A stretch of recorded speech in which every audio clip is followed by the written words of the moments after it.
사전을 찾아보니까요. 위기가 뭐냐? 위기는 안전, 경제, 정치, 사회, 환경 등과 관련하여 개인, 조직, 지역사회 또는 사회 전체에 불안정하고 위험한 상황을 초래하거나 초래할 수 있는 돌발적 상황이 위기다. 조금 쉽게 하겠습니다. 위기란 개인 또는 단체 더 나아가 국가의 재정적인 어려움 또는 신체적인 고통 또는 외부의 공격 등이 위기다라고 할 수 있습니다. 자, 이런 표면적 또는 외부의 환경으로 인해서 닥치는 위기,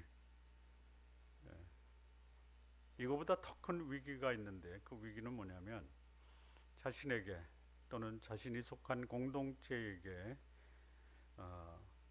본인의 삶이 또는 국가 전체에 되어지는 문화나 사항이 위기를 불러오는 삶을 살면서도 이를 모르거나 외면하면서 살아가는 것이 더 큰 위기다 라는 것입니다.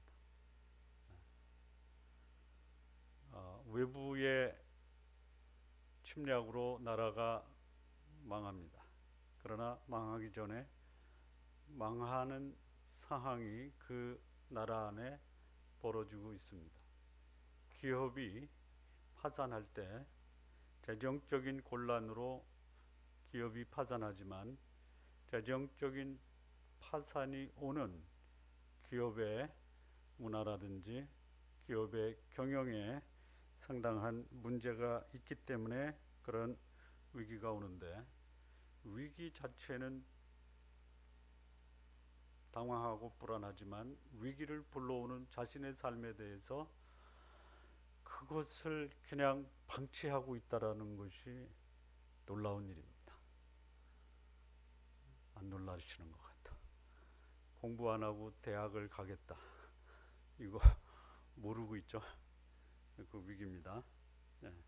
자, 위기를 어떻게 받아들이냐에 따라서 그 위기는 기회가 될 수 있지만 그것을 어떻게 대응하느냐에 따라서 위협이 될 수 있습니다. 그러니까 위기는 기회냐 위협이냐, 그 위기를 어떻게 대응하느냐에 따라서 나한테 기회가 될 수 있고 어떻게 대응하느냐에 따라서 너의 삶을 파산으로 이끌어가는 위협적 존재가 될 수 있다라는 것이.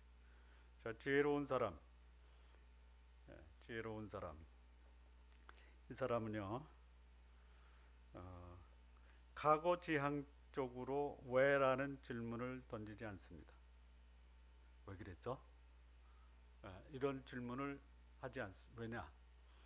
첫째, 기분 나쁘고요.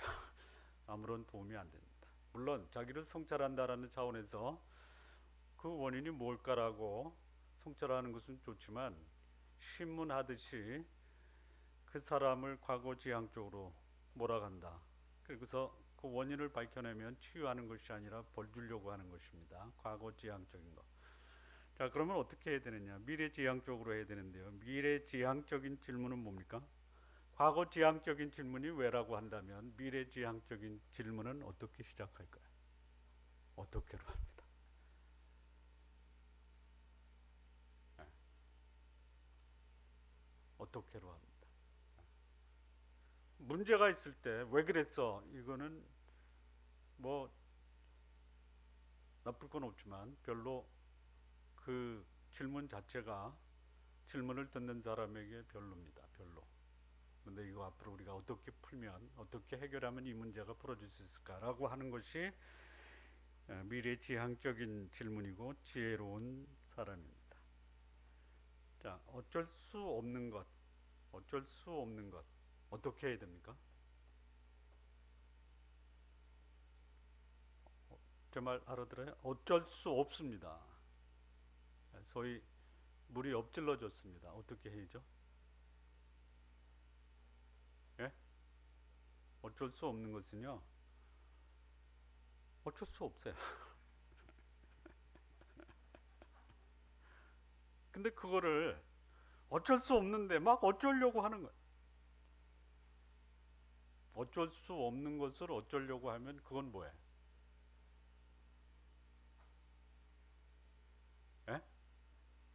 그걸 뭐라고 하냐면요, 시간 낭비라고 하는 거예요. 어쩔 수 없어요.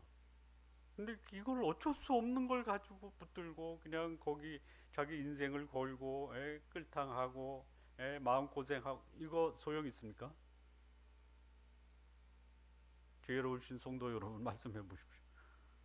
어쩔 수 없는 것은 내려놓는 거예요. 예? 내려놓는. 근데 어쩔 수 있습니다. 어쩔 수 있는 것은 어떻게 해야 돼요? 예? 어쩔 수 있는 건 어떻게 합니까? 그럼 어째야죠. 자, 그런데 어쩔 수 있는데 방치하는 거야. 그럼 그건 뭐라 그래? 그건 뭐라 그래? 에? 책임 회피 또는 직무유기라고 하는 거예요. 잘 생각해 보세요. 여러분, 어쩔 수 있는 것을 가지고 어쩌려고 하십니까? 아니면 어쩔 수 있는데 어쩌지 않고 방치합니까? 어떤 성향이. 또 어쩔 수 없는 것을 가지고 여러분 거기에 인생을 걸고 어쩌지도 못하면서 시간 낭비하면서 자기 인생 괴롭힙니까? 어쩌셨어요? 자, 그냥 정리하겠어. 어쩔 수 없는 것은 내려놔라. 어쩔 수 있는 것은 방법을 찾아서 해결하라, 이거예요. 예? 예, 간단합니다. 어쩔 수 없는 것에 시간 투자하는 것은 뭐다? 시간 낭비. 백해무익입니다.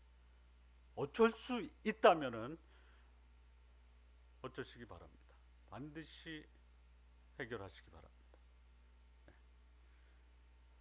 문제가 발생하면 이를 어떻게 할 것인가 초점을 맞추는 것, 그것이 지나간 각오에 집착하여 한 발짝도 못 나가는 것보다 지혜롭다라는 것이. 자, 야곱이 그의 딸 디나가 세겜성에 들어가서 성폭행 당한 비극적인 사건, 우리 지난 시간에 함께 생각을 했습니다. 이미 벌어지고 끝났어요. 그러면 그 불행한 사건을 가지고 어떻게 해결할 것이냐. 여러분, 불행한 사건, 그 사건 자체로 끝내야지 그것이 또 다른 불행을 반복적으로 가져오는 것은 결코 지혜로운 처사가 아닙니다. 그런데 이 일로 인해서 야곱의 아들들이 세겜성 남자들을 다 살인하는 끔찍한 학살 사건을 저지릅니다. 야곱이 그 소식을 듣습니다. 가나안 족속 브리스 족속이 이 일을 알고 야곱의 가족을 몰살할 수도 있겠다라는 상황에 직면하게 됩니다. 개인의 불행이 집안의 불행으로 확대됩니다. 급기야는 부족의 전쟁으로 번지는 위기에 처하게 되었습니다.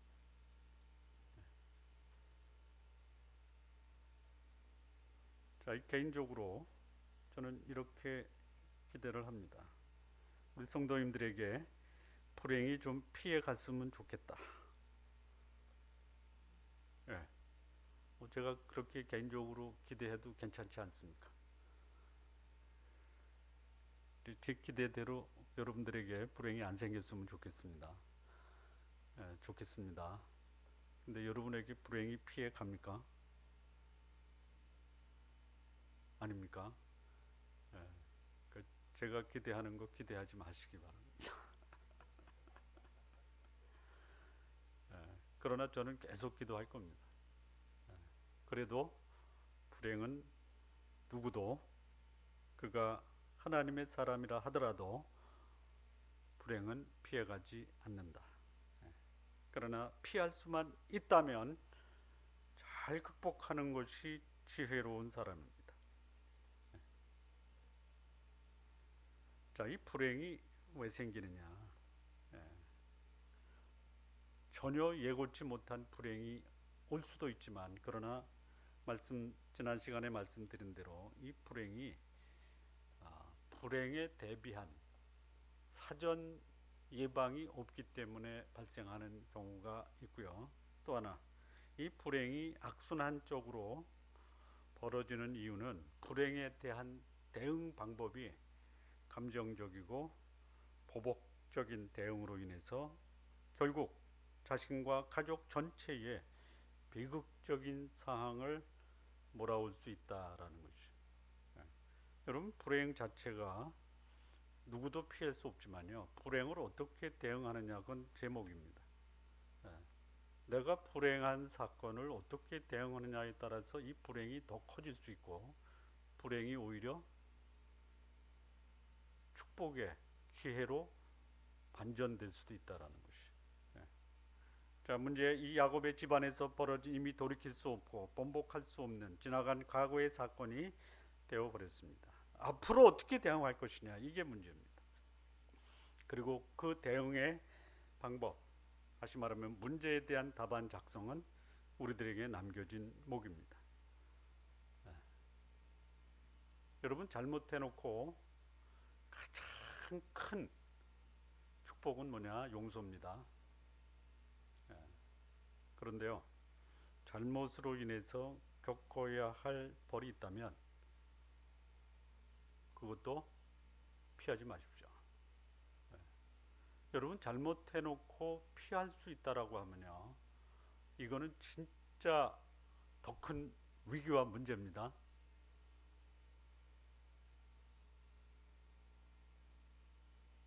우리나라 사람들이요,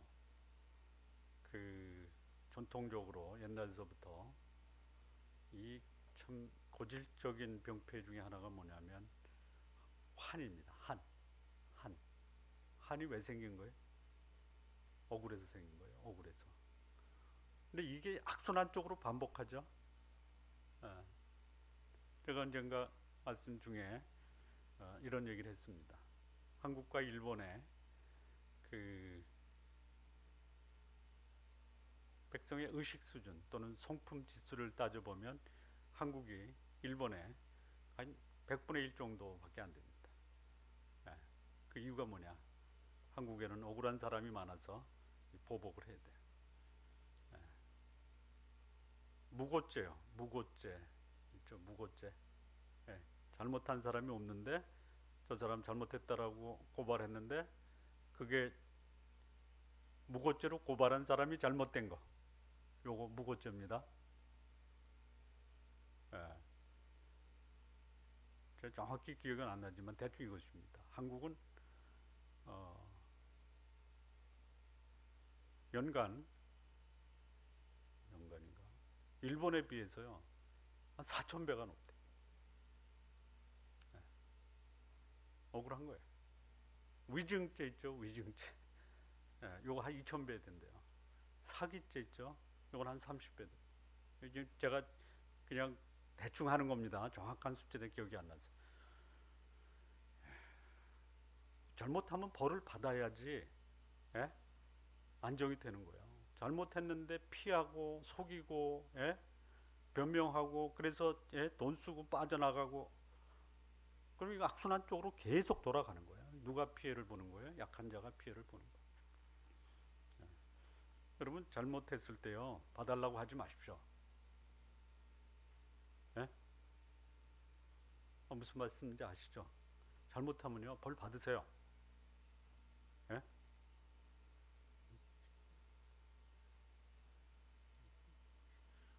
제 얘기가 아니고요. 지난번 국회에서 성품 심포지움 할 때요, 진짜 우리 대한민국의 보배 같은 어르신이 있습니다. 손봉호 교수님이요 그러시더라고요. 잘못하고 벌 받으세요 그러더라고요. 변호사 쓰지 말고 물론 정당하게 벌을 받아야 되지만 억울하게 받아서는 안 되지만 벌 받을 짓을 했으면 벌 받으라 이거예요. 벌 받으시기 바랍니다. 그게 뱃속 편한 거예요. 그런데 문제가 생겼다. 잘못된 것은 벌을 받고요. 또 문제가 생기면요, 이 문제에 대한 답안 작성을 잘해야 그 후유증이 없어집니다. 자, 신앙인이 위기의 기로에 서서 그 문제를 해결하려고 할 때 어떻게 하는 것이 바람직하냐? 자, 우리말에 이런 말이 있습니다. 전화위복이라는 게 있죠. 전화위복, 전화위복, 화를 바꾸어 복으로 만들다 이겁니다. 예. 누가 만드는 겁니까? 전화위복은 다른 사람이 만들어줍니까? 아니면 화를 당한 내가 만듭니까? 여러분, 복된 상황도 화로 만드시는 게 익숙합니까? 위기와 이 화, 이거를 복으로 만드는데 익숙하십니까? 어디에 더 익숙하시고 또 어떻게 해오셨습니까? 그냥 우리는 전화위복에 더 익숙하시죠? 예? 예, 화를 복으로 만드는 삶이 되시기 바랍니다. 저 이런 말도 있어요. 패자부활전 있죠. 예, 졌어요. 이제 포기해요. 그런데 여러분, 우리 인생은 패자부활전이 있습니다. 무슨 소리냐? 패배한 것 같고 더 이상 기대와 소망이 없는 것 같은데 반전할 수 있는 기회가 있다라는 것이죠. 그러니까 실패하고 넘어지고 위기가 닥쳤을 때 이것을 반전시켜서 오히려 복의 기회로 만드는 우리 성도 여러분 되시기 바랍니다. 예. 자, 참담한 경험, 그것을 잘못 대응해서 더 큰 위기가 올 때 신앙인은 어떻게 이를 반전시킬 것이냐. 첫 번째입니다. 자, 1절 말씀 보시죠. 1절. 하나님이 야곱에게 이르시되 일어나 베델로 올라가서 거기 거하며 내가 내 형 에서의 낯을 피하여 도망하던 때에 내게 나타났던 하나님께 거기서 단을 쌓으라 하신지라. 어떻게 해야 됩니까? 이 말씀에서 굉장히 중요한 단어 한 단어를 찾는다면 어떤 단어를 찾는 게 좋겠습니까? 예? 한 단어. 여러분, 성경을 보면서요, 이 결정적인 한 단어를 끄집어낼 수 있다면요, 거기서 실마리가 풀린다라는 거 아시죠? 예, 요 1절에서 참담한 위기가 다가올 때 신앙인은 이를 어떻게 반전시킬 것이냐라는 것을 우리는 말씀에서 찾아낼 수 있는 통찰력을 가져야 돼요. 1절에서 가장 중요한 핵심이 되는 단어가 뭡니까? 네? 일어나. 예? 단. 예, 계속 하십시오. 나올 때까지. 올라가서. 좋습니다. 또. 예? 뭐요? 이르시되요. 이르시되. 누가 이르신 거예요? 자, 우리가 위기가 생기면 누구의 목소리에 귀를 기울이십니까? 예? 누구의 목소리에 귀를 기울이셔 보셨어요? 여기 하나님이 야곱의 집안에 절대절명의 위기가 왔어요. 브리스 족속과 가나안 족속이 야곱의 가족을 몰살할 수 있는 상황이에요. 이 상황에서 야곱이 어쩔 바를 모르는 거예요. 그러면 사람이 위기를 맞게 되면 소위 지푸라기라도 잡으려는 심정을 갖게 된다 그러죠. 그렇죠. 다시 말하면 전혀 도움이 되지 않는 사람들의 음성에 귀를 기울이는 거예요. 그래 오지 않으셨습니까? 그리고 문제는 점점 더 꼬여가고. 여러분, 위기가 닥치면 누구의 음성에 귀를 기울여야 돼요?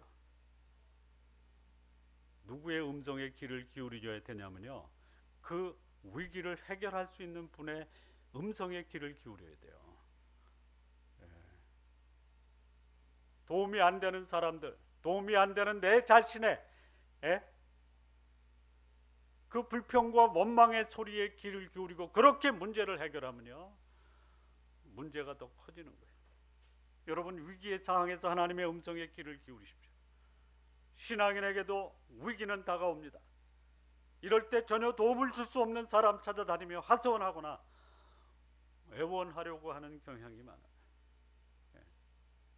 그런데요, 하나님을 믿는 신앙인에게 이상하게도 별로 사용하지 않는 비밀 병기가 있어요. 그게 뭐예요? 여러분이 가지고 있으면서도 사용하지 않는 비밀 병기가 뭐예요? 모르세요? 아직도? 비밀이라? 하나님이 여러분과 함께 하신다라는 것이, 이게 여러분이 가지고 있는 최고의 비밀 병기입니다. 전능하신 하나님이 함께 하신다라는 거, 이거 그냥 지나쳐요. 여러분 진짜 속상하고 하소연할 데 없대요. 이 하나님이 나와 함께 하시고 그분이 나에게 이 문제를 해결할 수 있도록 도우신다라는 사실을 가시화시키시고 이미지화시켜 보시기 바랍니다. 여러분 지푸라기라도 잡다가 안 되니까 마지막으로 잡는 것이 하나님인 경우 이 참 많이 있다라는 생각이 들어요.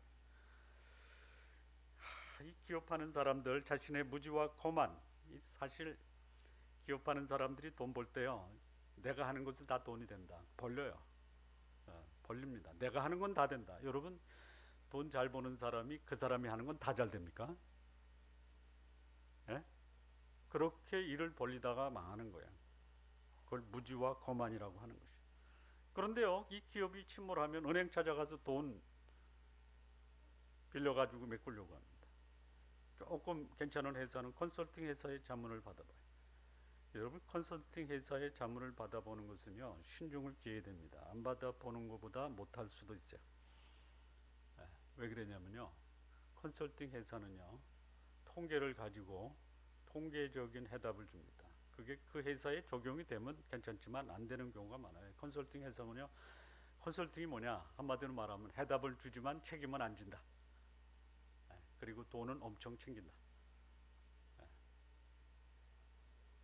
권력 있는 사람을 찾아가서 도움을 받으려고 시도를 합니다. 그런데요, 기업이 무너지면요, 은행 찾아가도 안 도와줍니다. 컨설팅 회사도 별로 도움이 안 됩니다. 권력은요, 돈 있는 기업에 관심을 갖죠, 망하는 기업에는요 관심도 안 갖습니다. 어떻게 해야 돼요? 어떻게 해야 돼요? 도움이 되고 안 되고, 도움이 안 되고 기업이 파산할 때 그대로 무너지지 말고 미처 생각하지 못한 여러분이 가지고 있는 비밀 병기 무엇이죠? 하나님이죠. 그분의 컨설팅을 받아보는 것이 지혜로운 처사입니다. 야곱이 위기의 상황을 닥쳤을 때 하나님 찾는 것을 그는 미처 생각하지 못했어요. 여러분 하나님의 사람이 하나님이 함께 한다라는 것을 인식하지 못하고 사는 것이 최고의 위기입니다. 그런데요, 이 상황에서 하나님이 나타나신 거예요. 참 이 야곱의 인생에서 기적과 같은 그 상황은, 야곱은 잊고 있었을 때 하나님이 나타났어요. 형의 에서를 피해서 도망갈 때도 하나님이 나타났어요. 바다 아람에서 라반의 집에서 그 양을 칠 때도 하나님이 야곱에게 나타났어요. 가나안으로 돌아올 때도 하나님이 야곱 마음속에 있었던 불안한 마음을 아시고 야곱에게 나타나셨어요. 가나안에 돌아와서 이 세겜성 근처에 살 때 불행을 겪었습니다.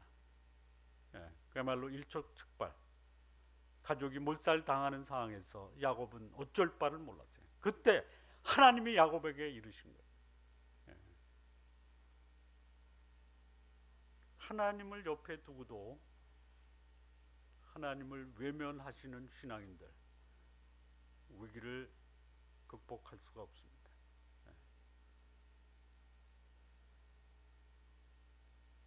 야곱의 위기 상황에서 야곱이 미처 생각하지 못했던 하나님이 야곱에게 나타나십니다. 그리고 야곱에게 이런 상황에서 어떻게 행할 것을 알려주십니다. 그리고 이렇게 해서 야곱의 문제는 서서히 풀려나갑니다. 여러분 문제가 생겼을 때 진리 되신 하나님의 음성의 귀를 기울이는 것, 이것이 문제 해결의 시작입니다. 이거를 좀 잘 좀 활용하시기 바랍니다. 문제가 생기면요, 우리는 무엇부터 합니까? 문제가 생기면 무엇부터 하세요? 문제가 없으셨었나요? 문제가 생기면 무엇부터? 이렇게 하잖아요. 당황부터 하잖아요. 걱정하시고요. 그리고 누가 도울 사람 없는가 찾아다니잖아요. 하십시오, 할 수만 있다면. 그러나 그것이 별로 도움이 안 된다면요, 과감하게 버리십시오. 진리 대신 하나님의 말씀 앞에 귀를 기울이는 하나님의 사람들 되시기 바랍니다. 그런데요, 여러분, 하나님이 돈 때문에 문제가 생긴 사람에게 돈을 주십니까? 돈 달라고 하지 마십시오.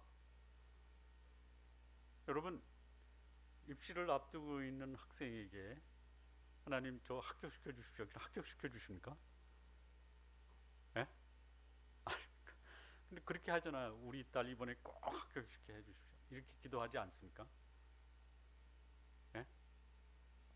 안 하세요?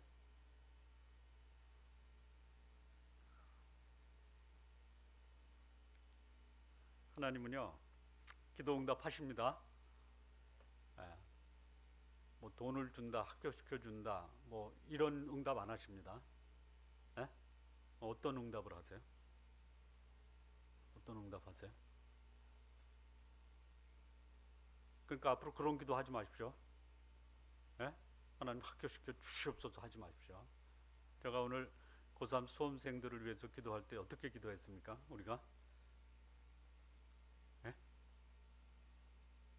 하나님이 주실 수 있는 거 기도한 겁니다. 지혜의 마음과 성실한 마음 주십시오. 이렇게 기도했습니다. 하나님은 원칙과 기준을 제시합니다. 그리고 그 원칙과 기준에 합당한 구체적인 것은 각자에게 맡기는 거예요. 하나님이 말씀하시는 원칙과 기준이 뭐냐? 정직하라, 거룩하라, 잘못했으면 벌받아라, 이런 식입니다. 하나님 합격시켜 주십시오. 그럼 하나님 뭐라고 하실까요? 공부 열심히 해.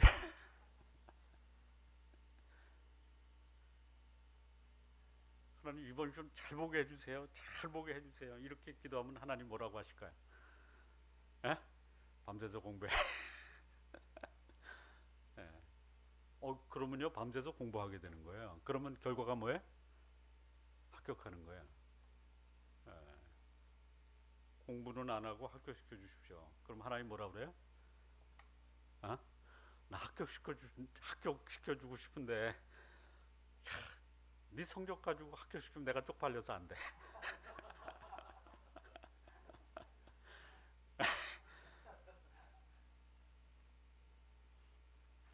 우리의 잘못된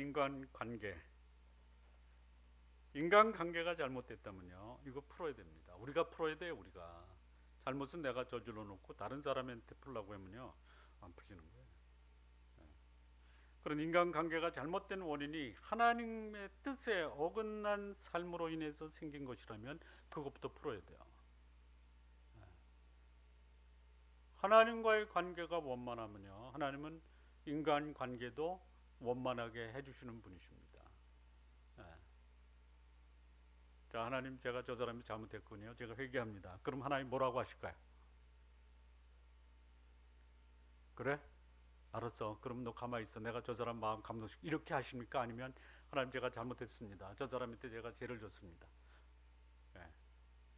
그럼 하나님 뭐라 그럴까요? 그래, 내가 그 사람 마음 감동시켰으니까 너 가서 사과해. 내가 할 것까지도 하나님이 해주는 거 아니에요. 문제가 생겼을 때 우리는 지푸라기를 잡지 마시고요, 나에게 찾아와서 말씀하시는 하나님의 음성에 귀를 기울이십시오. 두 번째입니다. 1절 계속 보시면요, 여기 하나님이 야곱에게 이르십니다. 일어나 베델로 올라가서 거기 구하며 내가 내 형 에서의 낯을 피하여 도망하던 때에 내게 나타났던 하나님께 거기서 단을 쌓으라 하신지라, 이렇게 말씀합니다. 하나님 처음 만났을 때 이 야곱이 그 오랜 세월 동안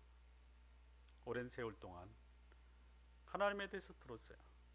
하나님의 이름으로 축복을 받았습니다. 그런데 정작 야곱이 개인적으로 하나님을 만난 것은요, 나이 80이에요. 80. 하란으로 도망갈 때 베델에서 야곱이 하나님을 만납니다. 그리고 거기서 서원했어요. 결단을 했어요. 하나님이 말씀하십니다. 네가 나를 처음 만났을 때 드렸던 서원과 결단을 기억하라, 이거예요. 야곱의 위기는 그 위기 상황에서 하나님을 망각하고 있었던 것이, 위기를 당했는데도 야곱은 그 위기를 하나님 앞에 들고 나온 것이 아니라 오히려 그 문제를 더 키우는 아들들과 상의해서 결국 실패하고 만 것이에요. 신앙인이 문제가 생기면요, 그 문제의 원인을 하나님 앞에서 성찰하고 자신의 문제를 볼 수 있어야 됩니다. 야곱은 하나님이 얼마나 두렵고 크신 분인가를 경험을 했어요. 그리고 그 하나님 앞에서 그는 자신의 삶을 하나님께 드리겠다라고 서원을 하였던 사람입니다. 28장 창세기 28장 16절 말씀이 그겁니다. 야곱이 잠이 깨어 가로되 여호와께서 과연 여기 계시거늘 내가 알지 못하였도다. 이에 두려워하여 가로되 두렵도다. 이곳이여 다른 것이 아니라 이는 하나님의 전이요 이는 하나님의 무리로다. 야곱이 아침에 일찍 일어나 배기하였던 돌을 가져 기둥으로 세우고 그 위에 기름을 붓고 나로 평안히 아비 집으로 돌아가게 하오시면 하나님께서 나의 하나님이 되실 것이요 내가 기둥으로 세운 이 돌이 하나님의 전이 될 것이요 내게 하나님께서 내게 주신 모든 것에서 10분의 1을 내가 반드시 하나님께 드리겠나이다 하였더라. 이렇게 야곱은 하나님께 결단하고 결심하고 서원하였던 사람이에요. 그 하나님이 야곱으로 하여금 다시 가나안으로 인도하신 것이에요. 그런데 야곱은 자신이 하나님께 서원한 그 약속을 잊고 살았어요. 하나님께서 자신을 다시 가나안으로 돌아오게 하면 하나님께 단을 쌓고 하나님 앞에서 살겠다라고 다짐했던 야곱이, 그런데 가나안에 들어와 형과의 관계가 원만해졌습니다. 이것도 하나님이 하셨습니다. 먹고 살만한 형편이 되었습니다. 그랬더니 하나님 앞에서 사는 이 경건한 삶이 흐트러지고 말았던 것이, 그리고 위기가 닥친 것입니다. 집안이 멸족당할 수도 있는 위기를 맞게 된 것이에요. 여러분, 여러분의 신앙의 위기를 맞이하면, 아니 여러분 삶의 위기를 맞이하면 나의 신앙 상태가 어떤지 점검할 필요가 있어요. 하나님께 드린 서원을 잊지는 않았는가? 하나님 앞에서 경건한 삶을 사는 삶이 흐트러지지는 않았는가? 먹고 사는 일에 바쁘다 보니 하나님과 교제하는 시간을 소홀히 하지는 않았는가? 나의 삶의 우선순위가 뒤바뀌어지지는 않았는가? 아니 하나님 없이 살아도 일이 잘 되니 이제는 하나님이 필요 없다라고 말하지는 않았는가? 야곱의 삶이 신앙인으로서의 하나님과의 이 친밀한 관계가 멀어진 상태였어요. 이런 삶이 그에게 닥쳐온 위기를 극복하게 한 것이 아니라 오히려 위기를 더 큰 위기로 발전시켜 나갈 수밖에 없었다라는 것이, 삶의 위기에서 위기를 키우기만 했지 위기를 바꾸는 지혜를 전혀 발휘하지 못했다라는 것이, 신앙인으로서 삶에 커다란 위기가 닥치면 신앙인은 나를 만나 주셨던 그 하나님, 그리고 그 하나님 앞에서 순수하고 겸허하게 서원했던 그 약속이 무엇이었는가, 그리고 오늘 나의 삶에 무엇이 문제인가를 성찰하는 지혜를 가져야 한다라는 것이. 자, 세 번째입니다. 세 번째 2절 말씀 보면요, 가족 전체가 2절입니다. 2절 야곱이 이에 자기 집 사람과 자기와 함께한 모든 자에게 이르되 너희 중에 이방 신상을 버리고 자신을 정결케 하고 의복을 바꾸라. 자, 위기가 닥치면 어떻게 되냐면요, 위기에 매달리는 것이 아니라요, 가족 전체가 자신을 성찰하고 경건하고 거룩한 삶을 회복하는 일에 우선적으로 드려야 한다라는 것이.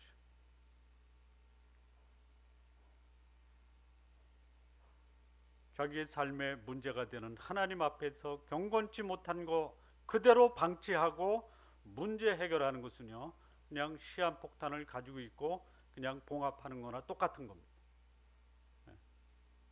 신앙인의 문제가 표면적 문제가 아닐 수 있어요. 오히려 내면의 문제가 더 큰 문제가 될 수 있는 것이에요.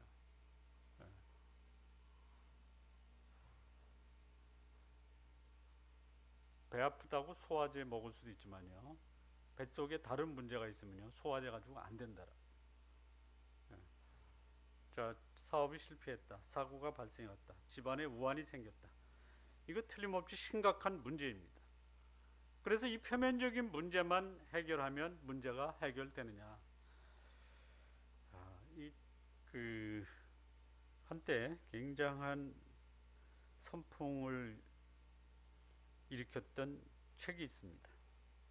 예, 기업에 해당되는 책인데요. 좋은 기업을 넘어 위대한 기업이라는 책이 있습니다.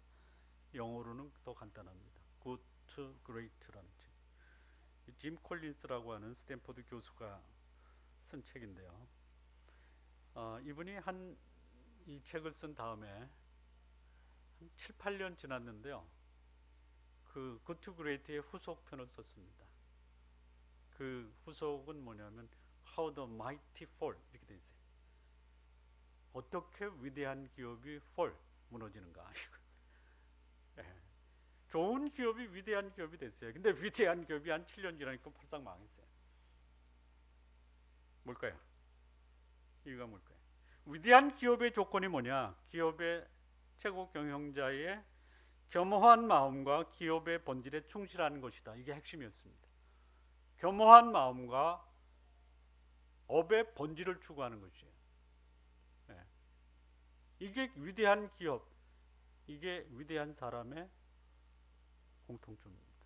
여러분, 인간으로서 가장 위대한 삶을 살았던 분이 누구냐? 세례 요한이에요. 그리고 예수님이에요. 그분의 삶의 특징이 뭐냐? 겸허했습니다, 겸손했습니다, 검소했습니다, 그리고 사명에 충실했어요. 이게 기업도 마찬가지예요. 네. 그런데 그 위대한 기업이 몰락해 가고 있었어요. 그 이유를 찾아봤습니다. 이것도 짐 콜린스가 연구원들을 대동해서 조사를 해봤더니 첫 번째 이유가 뭐냐? 첫 번째 이유가 뭘까요? 첫 번째 이유가 자만이에요. 자만. 무슨 자만이냐? 내가 이룬 성공은 결코 무너지지 않는다. 그래서 자신의 과거의 성공에 안주하고 자신의 위대함을 알리려다가 기업은 서서히 무너져 내렸다는 것이죠.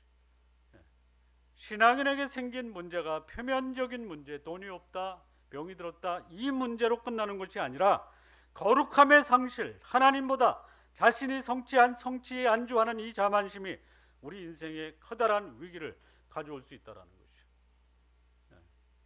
여러분, 문제가 생기면 병이 생기면 병원에 가기 전에요, 혹시 내 삶 속에 자만하지 않았는가, 이거 성찰하시기 바랍니다. 네. 자, 그러면 어떻게 성찰하고 어떻게 거룩함과 경건함을 회복할 수 있는가? 여기 2절에 세 가지 방법이 나옵니다. 첫째는요, 이방 신상을 버리라. 이방 신상, 이건 뭐냐? 하나님의 대용품, 하나님이 아닌 것을 하나님으로 믿고 있는 우상, 이거 버리라 이거예요. 야곱의 집안의 우상, 표면적으로 라헬이 밧담 아람에서 떠날 때 아버지 드라빔을 훔쳐서 가져온 우상이 있었어요. 어쩌면 평소에 이 드라빔을 만지면서 드라빔이여 나에게 복을 주소서, 야곱이 이를 묵인하였을 것입니다. 가족들 중에 우상, 하나님보다 더 귀히 여기려는 자가 있을 수 있어요. 이거 제거해야 됩니다. 이거 제거해야 돼요. 사람은 가시적인 것에 더 큰 가치를 두려는 성향이 있습니다. 눈에 보이는 돈, 권력, 쾌락, 영혼을 향한 준비인 거룩함보다는, 경건보다는 더 매력적으로 보일 수 있는 것이 뭐냐? 돈, 권력, 쾌락입니다. 이런 하나님의 대용품 우상이 자신에게 있다면 이 우상이 자신을 파괴할 수 있다는 것도 생각해야 됩니다. 여러분 생애 속에 지나고 나면 아무것도 아니었는데 가지고 있을 때는 내 인생을 책임지는 최고의 수호신이다라고 생각하는 거 있죠. 이게 내 능력이 될 수 있고요, 내가 가지고 있는 돈이 될 수도 있고 권력이 될 수 있어요. 근데 나중에 다 그거 필요 없을 때가 생깁니다. 여러분, 돈 가지고 천국 가는 사람 없습니다. 권력 가지고 천국 가는 사람 없습니다. 다 두고 갈 겁니다. 여러분, 다 두고 갈 거라면요, 그냥 필요한 만큼만 가지시고요. 더 큰 가치, 거룩한 삶을 사십시오. 신앙인에게 하나님이 주신 축복보다, 아니, 축복을 주신 하나님보다 하나님이 주신 축복에 집착하는 것, 요거 우상이에요. 예. 축복이 귀한 것입니다. 그러나 그 축복을 주시는 분은 더 귀한 분이다라는 것이, 하나님이 주신 축복에 안주하다가 축복을 주신 하나님을 망각하면 그 축복은 어느새 화로 변할 수 있다라는 것도 명심하시기 바랍니다. 거룩한 삶, 경건한 삶, 그 첫 번째 모습이 뭐냐? 하나님보다 더 귀히 여기는 거, 요거 제거하시기 바랍니다. 자, 두 번째, 어떻게 거룩하고 경건한 삶을 살 수 있는가? 2절에 보면요, 자신을 정결케 하라 이렇게 합니다. 자신을 정결케 하라. 이 자신을 정결케 하라는 것은요, 거의 모든 경우에 뭐냐면요, 도덕적으로 깨끗하라 이거예요. 도덕적으로. 도덕적으로. 요즘에는 도덕적, 이 성적 타락을 오히려 깨끗하다라고 인정하고 도덕적, 성적 깨끗함을 추구하는 사람을 죄인이라고 취급하는 시대가 됐어요. 야곱의 집안의 문제가 뭐냐? 도덕적으로 문제가 있었어요. 그러니 그 문제 해결하지 않고는 그 집안에 있는 문제 해결할 수가 없다. 하나님이 야곱의 집안에 정결하라라고 말씀하는 거야. 이것을 야곱이 깨달았어요. 그래서 그 가족들에게 그렇게 말하는 것입니다. 야곱의 가정에 언제든지 도덕적, 성적으로 문제가 생길 수 있는 가능성이 있음을 하나님이 야곱에게 경고하십니다. 사실 야곱의 집안에서 이 성적인 불상사가 생긴 거예요. 성적으로 문제가 있는 집안에 성적으로 불상사가 생긴 겁니다. 어떤 일입니까? 장남 루벤이 그의 소모 비라와 간통 사건이 벌어졌어요. 그의 사남 유다가 자기의 며느리 다말과 성적 불륜 사건을 저질렀어요. 여러분, 믿음의 가정에서 이런 일이 벌어질 수 있다라는 것이에요. 그냥 깜짝 놀라시기 바랍니다. 안 놀라시는 것 같아요. 이런 일이 벌어져요. 이런 일이. 이걸 뭐라 그래야 돼? 여기서 그냥 막 욕이 나올 것 같아. 이런 사람 보면 욕 나오는 게 정상이죠. 이런 일이 벌어졌다라는 거예요. 여러분, 집안의 도덕적 기준과 성적 기준이 무너지면요, 집안 풍지박산되는 거예요. 가정의 평안을 유지하려면요, 도덕적, 성적 순결이 다른 어느 것보다 중요하다라는 것이. 하나님이 야곱의 집안의 위기를 정결케 하라는 말씀으로 경고하고 있어요. 어쩌면 디나의 성폭행 사건에서도 디나의 삶에 이 성적으로 건강한 생각을 갖지 못한 면도 있을 수 있다라는 생각이 듭니다. 야곱의 아들들의 집단 살인 행위를 보면 이런 행동이 도덕적 감각이 무뎌진 무감각한 감정적 충동적 복수극에 해당되는 것이. 신앙인의 가정에서 생기는 위기는 뭐냐? 도덕적 기준이 무너질 때 벌어지는 것이. 건강한 가정, 행복한 가정, 평안한 가정을 유지하기 위해서는 분명한 도덕적, 성적 기준들을 가족들이 공유하고 이를 잘 지켜야 돼요. 지금도 믿음의 가정에서 벌어져요. 제가 누구라고는 말씀 못 드리는데요. 어느 부모가 그냥 이 아들 결혼 때문에 그냥 어쩔 줄 모르는 이 가슴앓이를 하는 거예요.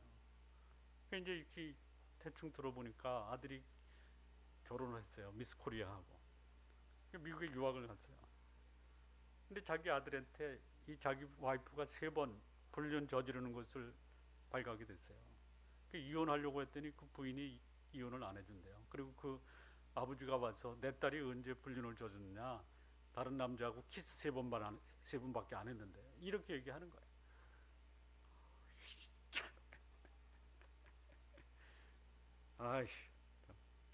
그 결혼 목사님이 중매하고 목사님이 조례를 썼어요. 자, 3번째입니다. 이런 위기를 당하면 어떻게 해야 되느냐? 2절 보면 끝에 의복을 바꾸라 이렇게 됐어요. 이 의복을 바꾸다라는 것이 뭐? 여러분 옷 벗는다 그랬죠? 옷. 누구한테 나 저기 작년에 옷 벗었어. 이게 뭐해? 예? 특히 이제 그 공직에 있는 사람, 그 공직을 떠날 때 옷 벗었다 그러죠. 특히 이제 그 군인들 옷 벗었죠. 이게 뭐냐? 자신의 정체성이라는 거예요. 옷을 입는다. 그런데 이 야곱의 가정이 하나님의 백성으로서의 합당한 이 정체성 없이 그냥 사는 거예요. 그러니 이제 정체성에 맞는 삶을 살기 위해서 옷을 좀 바꿔라 이거야. 야곱의 집안의 위기는 뭐냐? 자신의 정체성을 망각하고 정체성에 맞는 삶을 살지 못했다라는 것이에요. 이 불신의 세상에서 저 사람이 신앙인이다라고 인정받으려면 신앙인다운 삶, 신앙인다운 정체성이 있어야 돼요. 여러분 점잖은 분이라면요, 점잖은 옷을 입고 있어야 돼요. 적어도 하나님의 백성이라면 거룩한 옷을 입고 있어야 돼요. 더러운 옷 이거 벗어버려야 됩니다. 우리 여름성경학교 옷을 입습니다. 어둠의 옷을 벗어버리고 빛의 갑옷을 입어야 돼요. 로마서 13장 12절에 밤이 깊고 낮이 가까웠으니 그러므로 우리가 어둠의 일을 벗고 빛의 갑옷을 입자. 여러분 돌아온 둘째 아들 아버지가 종들에게 이르되 제일 좋은 옷을 내어다가 입히고, 신앙인이 위기를 만나게 되면 나는 신앙인에 걸맞는 삶을 살았는지 자신을 철저하게 진단하고 삶의 방식을 바꿔야 됩니다. 신앙인이 살아가는 모습이 신앙인의 삶과 불신앙인의 삶과 별반 다르지 않고 같다면 세상은 그 신앙인을 세상 사람들과 똑같이 대우할 것입니다. 이것이 위기예요. 마무리 짓겠습니다. 야곱은 자신이 당한 위기에서 하나님의 음성을 들었습니다. 처음 만났던 하나님, 그때의 일을 기억하고 자신의 소원과 결단을 회상합니다. 그래서 야곱에 올라가 야곱이 하나님이 처음 만났던 그 소원했던 곳에서 하나님께 제단을 쌓습니다. 3절 말씀이 그겁니다. 우리가 일어나 베델로 올라가자 나의 환난 날에 내게 응답하시며 나의 가는 길에서 나와 함께 하신 하나님께 내가 거기서 단을 쌓으려 하노라 하며, 그리고 이 야곱은 그 두려우신 하나님 앞에서 자신의 우상들을 다 회수해서 상수리 나무 아래 묻어버립니다. 4절 말씀입니다. 그들이 자기 손에 있는 모든 이방 신상과 자기 귀에 있는 고리를 야곱에게 주는지라 야곱이 그것들을 세겜 근처 상수리 나무 아래 묻고, 여러분 귀걸이 하신 분들은 다음부터 다 빼고 오세요.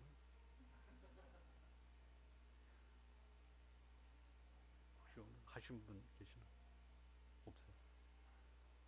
감사합니다. 난 이거 보고 이 귀걸이가 저기 이방 신상에서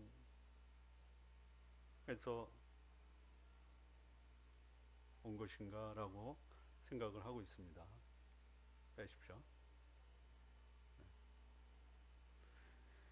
결코 포기하지 못하겠다고 버티며 잡고 있는 우상 버리시기 바랍니다. 사실 있으면 뭐 있어도 좋겠다라고 하는 것들이 때로는요 없어도 사는데 크게 문제가 안 되면요 그냥 벗어버리십시오. 그리고 하나님은 그렇게 하나님과의 관계 이거 회복시켜 놓으니까요 어떻게 하나님이 보상하시냐면요 5절 보면요 그들이 발행하였으나 도망가는 겁니다. 베델로 도망가는 거예요. 하나님이 그 사면 고울들을 크게 두려워하게 하신 고로 야곱의 아들들을 추격하는 자가 없었더라. 하나님과의 처음 신앙을 회복한 야곱이 두려워했고 야곱의 가족들이 두려워했던 주변의 고울들을 오히려 두렵게 하심으로 야곱을 지키셨다라는 것이에요. 우리 성도 여러분, 삶의 환경을 두려워하는 것보다 내가 하나님과의 관계가 소원해졌고 방심했다라는 거 오히려 그것을 더 두려워하시기 바랍니다. 하나님이 함께하는 자 세상에서 아무것도 얻지 못해도 가장 안전하고 부유한 자입니다. 그러나 세상에서 모든 것을 보유하고 있다 하더라도 하나님이 함께하지 않는 그 사람, 가장 불안하고 가장 두려워한 삶을 살 수밖에 없다라는 거 명심하시기 바랍니다. 우리 성도님들 삶을 주관하시고 함께하시는 하나님, 그 하나님이 함께하심으로 여러분의 삶 속에 하나님의 보호와 하나님의 은혜와 하나님의 축복이 충만하시기를 진심으로 기원합니다. 기도하시겠습니다. 하나님 아버지, 감사합니다. 주께서 우리의 삶 속에 친히 주관자가 되신 것, 평소에 또 평생에 기억하고 간직하며 거룩한 삶 하나님 앞에서 살아감으로 우리에게 있을 수 있는 불행과 위기를 극복하고 오히려 세상에 하나님의 선하심과 살아계심을 증거하는 하나님의 백성들로 살게 하여 주옵소서. 예수님의 이름으로 기도합니다. 아멘.